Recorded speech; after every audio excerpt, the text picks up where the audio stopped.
안녕하세요. 책 읽어주는 여자 홍퀸이에요. 지금 갖고 온 책은 제목이 지구는 괜찮아. 우리가 문제지. 곽재식의 기후 시민 수업. 어크로스 출판사에서 나왔습니다. 제목 듣는 순간, 보시는 순간, 아, 그래, 맞아. 지구는 괜찮아. 우리가 문제지. 공감하시는 분들 많으셨을 것 같은데요. 이 책은 정말 지구에 사는 우리가 생각해 봐야 할 많은 문제점들과 토론거리들이 있는 좋은 책이라는 생각이 드는데요. 기후, 환경, 지구, 우리와의 관계, 좋은 글들이 많습니다. 제가 그 중에 조금만 읽어 드릴게요. 왜 전기화가 중요할까? 전기로 가는 자동차는 배터리에 충전된 전기의 힘으로 전동기를 돌려서 바퀴를 굴린다. 차 안에 연료를 태우는 장치가 없다. 따라서 움직이면서 이산화탄소를 배출하지 않는다. 이미 이 정도로도 이산화탄소를 줄여 기후변화에 대응하자는 입장에서는 관심을 가져볼 만한 소식이다. 그런데 조금만 더 생각해 보면 그렇게 간단한 문제는 아니다. 배터리에 충전하는 전기는 공짜로 얻는 것이 아니다. 그 전기를 만드는 데에도 어떤 작업이 필요하고 기계가 필요하다. 전기는 발전소에서 만들어내고 발전소의 기계에서는 이산화탄소가 배출된다. 만약 화력발전소에서 석탄을 태워서 전기를 만든다면 전기차가 움직이는 중에 이산화탄소를 뿜지 않는다고 해도 그 차에 충전될 전기를 제공하는 화력발전소에서 이산화탄소를 뿜는다. 이런 식이라면 전기차가 이산화탄소 배출과 상관이 없다고 잘라 말할 수는 없다. 혹시라도 태양광, 풍력 같은 재생에너지나 이산화탄소를 배출하지 않는 방식의 발전 방법을 쓴다면 전기를 만드는 과정에서도 이산화탄소를 배출하지 않을 수 있다. 그런 전기로 충전한 차라면 정말로 배출되는 이산화탄소 양이 아주 적을 것이다. 그러나 아직까지 세계 대부분의 지역에서 이산화탄소를 배출하지 않는 발전 방법은 주류가 아니다. 현재 세상에서는 전기차를 많이 만들고 많이 타고 다니는 것만으로 모든 문제가 해결된다고 말하는 것은 과장이다.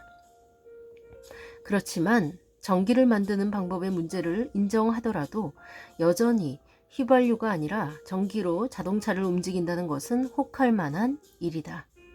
전기를 사용하는 기계는 휘발유 같은 연료로 동작하는 기계가 흉내낼 수 없는 몇 가지 다른 중요한 장점을 갖추고 있기 때문이다.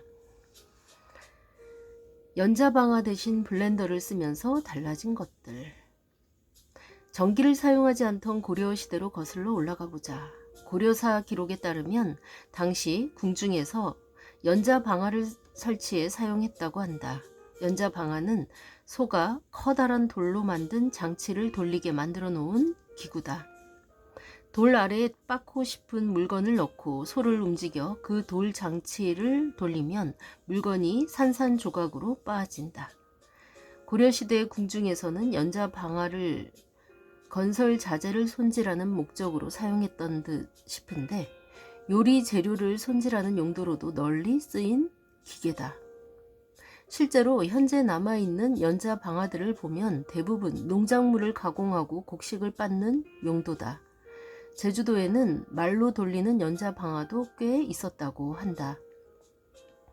조선시대 궁중에서 주목을 받은 기계 장치로는 장영실이 만든 물시계 자격루가 유명하다. 장영실의 물시계는 단순히 시간만 알려주는 것이 아니라 시각에 따라 자동으로 인형들이 움직이게 만든 신기한 시계였다. 요즘도 유럽 관광지에 가면 1시간마다 시계탑에서 자동으로 움직이는 인형들이 나와서 춤을 추고 들어가는 유명한 장소들이 있는데 장영실도 그런 기계를 대단히 정교하고 화려하게 만들었던 것이다. 한편 장영실의 물시계는 이름에서 알 수 있듯 물을 퍼부어야 했고 물이 높은 곳에서 낮은 곳으로 흐르는 힘을 이용해서 작동하도록 고안되었다. 그러다 조선시대 말에는 개항으로 외국의 기술이 본격적으로 유입되면서 조선에도 증기기관이 하나 둘 나타났다. 증기기관은 연료를 불에 태우면서 그 불로 물을 끓이고 그때 물에서 수증기가 뿜어져 나오는 힘을 이용해 기계를 돌리는 장치를 말한다. 19세기에 영국의 찰스 베비지와 에이다 러브레이스는 해석기관이라는 기계를 고안했는데 이 장치는 증기기관에 연결해서 작동시키면 내부에 교묘하고 복잡한 톱니바퀴 장치들이 움직이면서 지금의 컴퓨터와 비슷하게 복잡한 계산 작업을 수행하는 기계였다. 베비지와 러브레이스는 이 기계를 실제로 제작해서 작동시키는 데는 실패했다.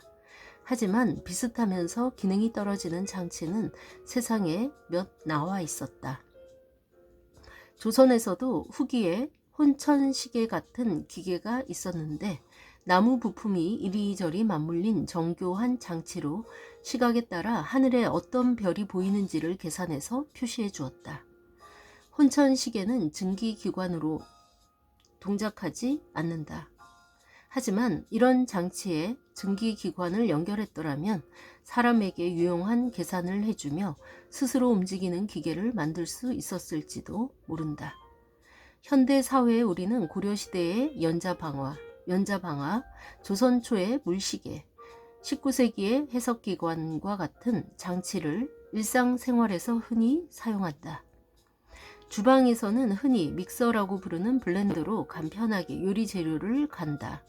주머니 속에서 전화기만 꺼내면 언제든지 시간을 확인할 수 있다. 무언가를 계산해야 할 때는 컴퓨터를 켜서 사용하면 되고 간단한 문제라면 스마트폰 계산기로도 충분하다. 이 모든 장치의 공통점은 전기를 이용해서 작동시킨다는 것이다. 감자나 당근 같은 것을 갈아야 할 때마다 고려시대에 연자방아를 돌릴 때처럼 소를 데려와서 블렌더에 연결해야 한다면 얼마나 귀찮겠는가. 그 와중에 시계를 동작시키기 위해서는 꾸준히 물을 길어와서 시계에 넣어주어야 하고 그러다가 무엇인가 계산하려면 석탄을 구해서 증기기관에 퍼넣어야 한다면 생활은 대단히 불편해질 것이다. 비단 기계를 작동시키는 과정이 불편한 것만이 아니라 소를 키우고 물을 길어다 붓고 석탄을 저장해 두는 작업을 하려면 넓은 공간도 필요하다. 게다가 그 넓은 공간을 유지하고 저장한 물건들을 관리하기 위해서는 사람의 노력이 필요하다. 더 많은 힘이 소모될 수밖에 없다. 그에 비해 전기는 여러 가지 다양한 목적의 기계를 전기라는 한 가지 힘으로 움직일 수 있다는 장점을 가졌다. 전기는 연자방아를 돌리는 소의 힘을 대신하고 물시계를 움직이는 물의 힘, 증기기관을 움직이는 석탄의 힘을 대신한다. 전기 한 가지만 집 안에 잘 들어오면 여러 가지 목적에 맞게 바꾸어 쓸 수 있다. 만약 전기로 등을 켤 수 없다면 집집마다 불을 밝히기 위해 등불용 기름도 따로 준비해 두어야 했을 것이다. 밤에 책을 읽다가 기름이 떨어지기라도 하면 급하게 기름을 구하기 위해 이곳저곳을 찾아다녀야 한다. 그러나 전기를 이용하는 세상에서는 시계를 작동시키고 블렌더를 돌리는 그 전기를 그대로 등불을 켜서 빛을 밝히는 데에 사용할 수도 있다. 이렇게 어떤 물건을 전기를 연결해서 사용하도록 하는 것을 전기화라고 한다. 현대 사회는 많은 기계가 전기화되어 전기만 있으면 다양한 용도의 장비를 돌릴 수 있다. 전기화는 쓰는 입장에서 편리하고 효율적일 뿐만 아니라 전기를 만들고 유통하는 입장에서도 대단히 편리하다. 모든 작업이 전기화되어 있다면 여러 가지 물자를 보낼 필요 없이 전기 하나만 보내면 된다. 집집마다 한 마리씩 소도 주고 물을 담을 수조도 마련해주고 석탄도 날라다 주고 등불을 밝힐 기름도 갖다 주어야 한다면 각자의 물자를 일일이 구해서 때맞춰 보충해 주어야 하니 무척 골치 아픈 작업이다. 게다가 이런 물자를 싣고 옮기는 운반 작업도 다 힘이 드는 일이다. 그러나 전기화가 잘 이루어져 있다면 다양한 물자를 보낼 필요 없이 전기 한 가지만 쓸 만큼 보내주면 된다. 일단 전기만 공급되면 각자의 집에서 필요한 용도의 전기기구를 연결해서 사용할 것이다. 어떻게든 전기만 공급하면 되므로 전기를 만드는 입장에서도 무엇인가 부족해져도 대안을 만들거나 대책을 세우기에 유리하다. 예를 들어 화력발전소에서 전기를 만들어서 집집마다 보내는데 발전소를 돌릴 연료가 갑자기 부족해졌다면 잠깐 화력발전소 대신 수력발전소로 전기를 만들어서 보내도 상관없다. 쓰는 입장에서는 같은 전기가 들어오는 것이다. 전기화가 되어 있지 않다면 문제는 심각해진다. 연자 방아를 돌릴 소를 아무리 많이 거느린 집이라고 해도 등잔불 밝힐 기름이 떨어지면 소로 불을 밝힐 수는 없다. 이에 더해서 전기를 보내는데 대체로 힘이 덜 든다는 것도 큰 장점이다. 전기는 석탄처럼 트럭에 싣고 가서 일일이 퍼 담을 필요도 없다. 전기줄만 연결하면 1년 365일 24시간 언제나 전기는 빛의 속도로 전기줄을 타고 날아가 집집마다 퍼져 나간다. 네, 여기까지 읽을게요.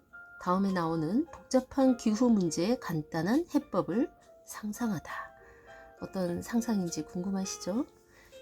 네, 이 책 읽어보시면서 여러분들도 기후와 환경에 대해서 생각해보는 시간이 되시면 참 좋을 겁니다. 지금까지 좋은 글 읽어주는 여자 홍퀸이었습니다. 감사합니다.